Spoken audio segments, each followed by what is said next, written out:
Hello students, कल हमने read किया था मीन्स ऑफ ट्रांसपोर्टेशन।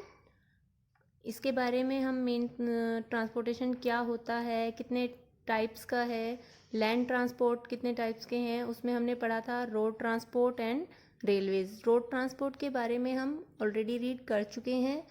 आज का जो हमारा टॉपिक है वो है हमारा रेल ट्रांसपोर्ट। तो let's start reading. Railway are an ideal and important means of long distance transport। कि रेलवे जो है वो एक आइडल काफ़ी अच्छा और एक बहुत ही महत्वपूर्ण मीन्स ऑफ ट्रांसपोर्टेशन है लंबे डिस्टेंस के लिए। जो अब अगर हमें कोई लंबा सफ़र तय करना है, कंफर्टेबल ही हम करना चाहते हैं, अगर हम रोड के अकॉर्डिंग जाते हैं, रोडवेज़ में जाते हैं, तो क्या होता है हमें ड्राइव करना पड़ता है या फिर कईयों को सूटेबल नहीं होता। रेल में वो कंफर्टेबली अपना जो लॉन्ग डिस्टेंस है वो कवर कर सकते हैं। In India the first railway train was started in 1853 from Bombay to Thane. जो आपके हमारे इंडिया में जो सबसे पहले जो ट्रेन थी वो चली थी, वो ब्रिटिश गवर्नमेंट थी, उन्होंने इसको स्टार्ट किया था। और कहाँ से किया था इसको? बॉम्बे, जो कि मुंबई हो गया है अब, थाने महाराष्ट्र में ही है वो। बॉम्बे से थाने के बीच ये ट्रेन चली थी। कब? 1853 में। Now we have the largest railway network in Asia and the fourth largest in the world. कि हमारे इंडिया में जो रेलवे ट्रांसपोर्ट है वो पूरी दुनिया में 4th नंबर पर है और एशिया जो कॉन्टिनेंट है उसमें 1st नंबर पर आता है। Thousands of passenger use it for going to far off places. कि बहुत सारे पैसेंजर इसको यूज़ करते हैं दूर के डिस्टेंस को जाने के लिए। इवन जो हमारी मुंबई जो है वहाँ पर लोकल ट्रेन्स भी हैं, वहाँ पर लोग एक जगह से दूसरी उसमें जाने के लिए भी, जगह पर जाने के लिए वो ट्रेन्स का यूज़ करते हैं, लोकल ट्रेन्स का। Railway help in carrying heavy and bulky goods. जो रेलवे है वो सिर्फ पैसेंजर्स को नहीं लेकर जाते, जो हैवी गुड्स होती हैं, जो सामान आता है, आपने भी देखा होगा गुड्स ट्रेन होती है जिसको हम मालगाड़ी बोलते हैं। तो अगर हमें कोई सामान इधर से उधर पहुंचाना है तो हम रेलवे ट्रांसपोर्ट का यूज़ करते हैं। This include coal, minerals, food grains, fertilizers, cement and many others good. ये आपको गुड्स बताई गई हैं कि हम कौन कौन सी गुड्स को कैरी करते हैं रेलवे के according. The longest railway route is between Jammu Tawi in the north to Kanyakumari in the south. कि हमारे इंडिया में जो सबसे लॉन्गेस्ट रेलवे रूट है, कि जो ट्रेन का जो हमारा डिस्टेंस है सबसे ज़्यादा लंबी ट्रेन, मतलब कौन सा कवर करती है डिस्टेंस? जो एक ट्रेन है जो जम्मू तवी से चलकर कन्याकुमारी तक हमें पहुंचाती है, वो हमारी लॉन्गेस्ट रेलवे रूट है। It can be travelled in less than 2 days। और ये अपना जो ये सफ़र है वो कितने डेज़ में कवर करती है? ओनली 2 days में।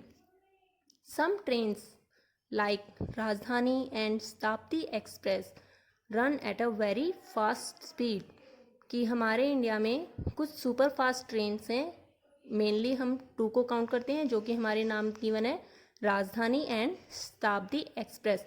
एक्सप्रेस ट्रेन जो होती हैं वो सुपर फास्ट ट्रेन होती हैं। ये जो छोटे छोटे स्टॉपेज होते हैं उन पर रुकती नहीं है, ये कंटिन्यूसली अपनी चलती जाती है। इनकी स्पीड जो है वो काफ़ी तेज होती है। The distance between the railway track is known as gauge. जो हमारे रेलवे ट्रैक जो होते हैं, पटरी जो आप जिसको आप बोलते हैं, उनके बीच की जो डिस्टेंस है उसको हम क्या बोलते हैं? Gauge. In India there are 3 types of railway track available. कि हमारे इंडिया में इसको 3 टाइप्स में डिवाइड किया गया। जो हमारे रेलवे ट्रैक होते हैं मतलब वो 3 टाइप्स में हैं। ब्रॉड गोज, जिसकी विड्थ आपको गिवन है 1.67 metre, metre gauge 1 metre wide, and narrow gauge. The size of the railway wagon and coach increases according to the types of gauge. Narrow gauge railway lines are available in hilly areas। जो narrow gones मतलब जो थोड़ी सी उनकी जो width होती है वो बहुत कम होती है, वो कहाँ पर यूज़ होती है? हिली एरियाज़ पर। क्योंकि वहाँ पर इतनी जो हमारे पास इतना एरिया नहीं होता कि हम ज़्यादा चौड़ी चौड़ी पटरी वहाँ पर रेलवे ट्रैक बिछा सकें। वहाँ के जो रेलवे ट्रैक होते हैं वो उनकी जो विड्थ है वो बहुत कम होती है। There are local trains for movement within a big city, कि हमारी जो बिग सिटीज़ हैं जैसे मुंबई, कोलकाता, दिल्ली, यहाँ पर क्या है लोकल ट्रेन्स भी यूज़ होती हैं एक जगह से दूसरी जगह पर। हमारे जैसे अब हमारा जो डिस्ट्रिक्ट है कैथल, ये इतना बड़ा डिस्ट्रिक्ट नहीं है कि अगर हमें यहाँ से अगर कैथल डिस्ट्रिक्ट के हम दो पार्ट लें कि एक हम ओल्ड बस स्टैंड है, एक न्यू बस स्टैंड, इसके बीच कोई ट्रेन नहीं चलती क्योंकि इतना डिस्टेंस नहीं है। लेकिन जो बिग सिटीज़ हैं कोलकाता, दिल्ली, मुंबई, वहाँ के जो डिस्टेंसेस है एक जगह से दूसरी जगह के वो काफ़ी ज़्यादा हैं, जिसके कारण वहाँ पर लोकल ट्रेन्स यूज़ होती हैं। Kolkata has an underground railway called the metro. जो कोलकाता जो सिटी है, सबसे पहले जो हमारी मेट्रो जो अंडरग्राउंड भी चलती है, मतलब ज़मीन के नीचे भी, और जो ऊपर हमारी जो सड़क होती हैं उनके ऊपर भी बनाई होती है रेलवे ट्रैक, उन पर भी जाती हैं वो होती हैं मेट्रो। वो सबसे पहले कहाँ स्टार्ट हुई थी? कोलकाता में। अब वो दिल्ली में भी हैं, इवन हमारे हरियाणा तक भी आ चुकी है वो। दिल्ली से लगता जो बहादुरगढ़ हमारा एक डिस्ट्रिक्ट है वहाँ तक पहुँच चुकी है वो। एयर ट्रांसपोर्ट नेक्स्ट मीन्स जो आपका हमने 3 पढ़े थे, लैंड ट्रांसपोर्ट, एयर, वाटर। तो इसका अब हम लैंड का पढ़ चुके हैं, अब है हमारा air transport. Airways is the fastest mean of transport, कि एयरवेज जो है वो सबसे ज़्यादा फास्टेस्ट मीन है, कि अगर हमारा डिस्टेंस काफ़ी ज़्यादा है और हमें थोड़े समय में भी अगर उसको कवर करना है तो हम किसका यूज़ करते हैं? एयरवेज का। It is most advanced and developed means of transportation. This means of transport can reach the places where it is not possible to reach by roads and rails. ये transport हमें वहाँ पहुँचाता है जहाँ पर हमारे रोड्स और रेलवे नहीं पहुँच सकते, जैसे कि फॉरेस्ट, ज़्यादा हिली एरियाज़, डेजर्ट एरिया। यहाँ पर क्योंकि जो इनकी लैंड होती है वहाँ पर रोड्स बनाना पॉसिबल नहीं है, तो जब रोड्स नहीं बनेंगे वहाँ पर कोई रोड का व्हीकल नहीं जा सकता, रेलवे ट्रैक नहीं हम वहाँ पर यूज़ कर सकते, तो वहाँ पर ऐसी जगहों पर हम एयर ट्रांसपोर्ट का यूज़ करते हैं। Travel by air is comfortable but it is not cost effective. Today the aeroplanes are available in different shapes and sizes. The small planes carry less passenger, the helicopters can land in small area and are useful in mountains and terrain. Airways are useful during disasters for providing rescue operations, कि हमारा जो air से travel करना वो comfortable तो है लेकिन वो थोड़ा कॉस्टली भी है। जो एरोप्लेन्स है अब वो अलग अलग शेप्स और साइज़ में है हमारे पास। जो हमारा छोटा होता है हमारा प्लेन, हेलीकॉप्टर भी हम उसको बोलते हैं, वो कहीं पर भी लैंड कर सकता है। उसको लैंड करने के लिए कहीं अलग से कोई स्पेस नहीं या कोई जगह नहीं चाहिए होती। लेकिन जो बिग एरोप्लेन्स हैं जो, उनको हम ऐसे ही कहीं पर लैंड नहीं कर सकते। उनको लैंड करने के लिए एक प्रॉपर जगह होती है, कम से कम 1 मीटर का हमें मतलब एक रोड चाहिए होती है जिस पर वो लैंड कर सकते। तो ऐसी जगहों को हम क्या बोलते हैं? एयरपोर्ट्स, जहाँ से हमारे एरोप्लेन्स लैंड करते हैं या टेक ऑफ करते हैं। तो एयरवेज जो है वो डिज़ास्टर क्या होता है? जैसे अगर कोई मतलब कहीं पर बाढ़ आ गई है, फ्लड आ गया या फिर भूकंप आ गया जिसके कारण वहाँ का एरिया, वहाँ पर रोड जो है वो बंद हो गए हैं, तो ऐसी कंडीशन में भी हमारे जो एयरवेज हैं वो काफ़ी यूज़फुल हैं। नेक्स्ट है, all the major cities of India are very well connected by air transport. Planes are parked in hangars at an airport. Have you seen an airport? Make a list of things you have seen there. अगर आपने airport देखे होंगे, हम दिल्ली जाते हैं, वहाँ पर हमारा सबसे बड़ा इंदिरा गांधी इंटरनेशनल एयरपोर्ट जो है, तो आपको जितने भी आप नेट का यूज़ करके आप लिस्ट बना सकते हो कि कौन कौन से हमारे इंडिया में हैं हमारे एयरपोर्ट्स। आगे है, the airport from where flights take off to different countries is known as an international airport. कि ऐसा एयरपोर्ट जहाँ से मतलब जो फ़्लाइट्स हैं वो दूसरी कंट्री के लिए मिलती हैं। एक होता है जहाँ पर हमारे मतलब वहाँ पे एरोप्लेन्स हमारी ही कंट्री में, जैसे मुंबई से दिल्ली आ रहे हैं हम, तो ये तो होते हैं हमारे लोकल हमारे एयरपोर्ट जो होते हैं नेशनल एयरपोर्ट्स।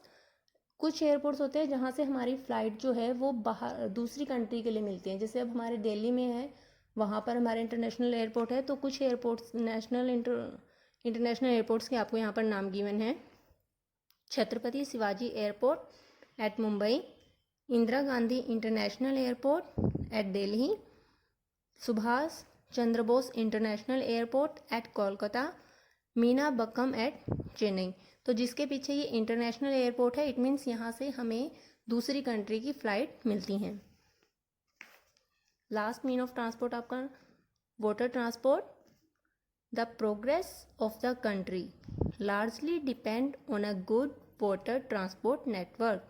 कि हमारी कंट्री की जो डेवलपमेंट है, प्रोग्रेस है, वो कहीं ना कहीं हमारे वाटर ट्रांसपोर्ट पर भी डिपेंड करती है। इसका रीज़न क्या है? क्योंकि वाटर ट्रांसपोर्ट जो है वो एयरवेज के जितना कॉस्टली नहीं है, बहुत ही चीप है ये। Many rivers in India are suitable for the water transport. कि इंडिया की बहुत सारी ऐसी बड़ी रिवर्स हैं जहाँ से हम वाटर ट्रांसपोर्ट का काम कर सकते हैं। आपने इंडिया का अगर मैप देखा हो तो साउथ जो एरिया है इंडिया का वो टोटली वाटर से कवर है। तो वहाँ वो मतलब ऑलमोस्ट जो हमारी बाउंड्रीज़ हैं, कई कंट्रीज ऐसी हैं जिनसे हमारी बाउंड्रीज वाटर के थ्रू लगती है। तो हम वाटर के ट्रांसपोर्ट को यूज़ करते हुए उन कंट्री में अपना जो गुड्स हैं वहाँ पर हम भेज सकते हैं। Many big ports have been developed in the coastal areas. Coastal areas क्या होता है? जो सी के आसपास का एरिया है। Big ships and steamers can load and unload goods from these ports. Ports क्या होता है? वो जगह जहाँ पर हम शिप जो होते हैं हमारे जहाज, जो समुद्री जहाज होते हैं, उनको हम मतलब टेक ऑफ करते हैं या वो वहाँ पर हम पार्क करते हैं। The water transport has connected all the continents together. कि हमारे 7 कॉन्टिनेंट्स जो हैं उन सबको एक दूसरे से जो जोड़े रखता है वो कौन सा ट्रांसपोर्ट है? Water transport. तो it is slow but it is cheap. कि ये स्लो तो है लेकिन ये सस्ता भी है, चीप भी है। It is use for transporting heavy, bulky and less costly goods from one part of world to another. ये हैवी जो गुड्स हैं, इवन जो हमारे एरोप्लेन्स, हेलीकॉप्टर्स, अगर हम एक कंट्री से दूसरी कंट्री में भेजते हैं, ये भी हम इनके थ्रू सेंड करते हैं। नेक्स्ट है हमारा next line, the main sea port in India are. हमारे इंडिया में जो मेन सी पोर्ट हैं जहाँ पर मतलब ये गुड्स जो ट्रांसपोर्ट की जाती हैं शिप के द्वारा, वो कहाँ कहाँ पर हैं? मुंबई में, candela, Kochi, Chennai, Visakhapatnam, Pradeep, Kolkata and Mangalore. A developed water transport system greatly helped the country in international trade। कि हमारे वाटर ट्रांसपोर्ट की डेवलपमेंट ने जो हमारी कंट्री का जो इंटरनेशनल ट्रेड, मतलब दूसरी कंट्री के साथ, इंटरनेशनल ट्रेड क्या होता है? दूसरी कंट्री के साथ ट्रेड करना, व्यापार करना, बिजनेस करना उनके साथ। Because goods can be carried cheaply for exchange and trade. क्योंकि जब अगर हम एयरवेज के थ्रू अगर किसी कंट्री में अपना कोई गुड हम भेजते हैं तो क्या होता है? वहाँ पर चार्जेस ज़्यादा लगते हैं। लेकिन जब हम वाटर ट्रांसपोर्ट के अकॉर्डिंग भेजते हैं, उसके थ्रू भेजते हैं, तो क्योंकि हमारा वाटर ट्रांसपोर्ट इतना कॉस्टली नहीं है तो वहाँ पर हमारे चार्जेस भी इतने ज़्यादा नहीं होते। वो दूसरी कंट्री उसको ईजिली अफोर्ड कर सकती हैं और वो हमारे साथ ट्रेड जो है उसको डेवलप करते हैं, प्रोग्रेस होती है उसमें। About 95% of countries trade volume is move by sea. कि 95% जो कंट्रीज का जो ट्रेड है वो किसके थ्रू होता है? हमारे वाटर ट्रांसपोर्ट के according. The different means of transport system have made our life more comfortable and advanced. कि हमारे इन डिफरेंट मीन ऑफ ट्रांसपोर्ट ने हमारी लाइफ को बहुत ईजी बना दिया है, कंफर्टेबल बना दिया है और बहुत ज़्यादा एडवांस भी बना दिया है। तो स्टूडेंट्स, ये आपका लेसन जो है वो कंप्लीट हो गया है। आप इसको रीड करेंगे और जो मेन पॉइंट्स मैंने अंडरलाइन करवाए हैं आप इनको अंडरलाइन